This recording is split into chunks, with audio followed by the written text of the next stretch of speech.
અંકલેશ્વર જીઆઈડીસીમાં આવેલા પનામ ચોકડી પાસે holy land corporation company gate બહાર પાર્ક કરેલા કારની કાચ તોડી બેગમાં રહેલા 1.50 લાખ રોકડાની ચોરી કરી બે ગઠિયા ફરાર થઈ ગયા હતા.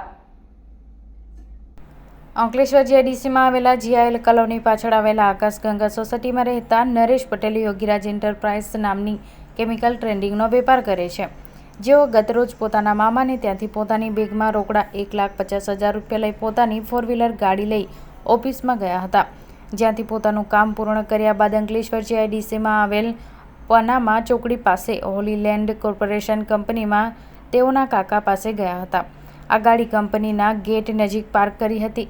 તે દરમિયાન બાઇક ઉપર આવેલા બે ગઠિયાઓ ગાડીનો કાચ તોડી અંદર મૂકેલ 1.5 લાખ ભરેલ બેગ લઈ ફરાર થઈ ગયા હતા. ચીલ ઝડપની ઘટનાને અંજામ આપનાર બે ગઠિયા બાઇક લઈ ભાગતા સીસીટીવીમાં કેદ થયા છે. ઘટના અંગે જીઆઈડીસી પોલીસે ગુનો નોંધી તપાસ હાથ ધરી છે.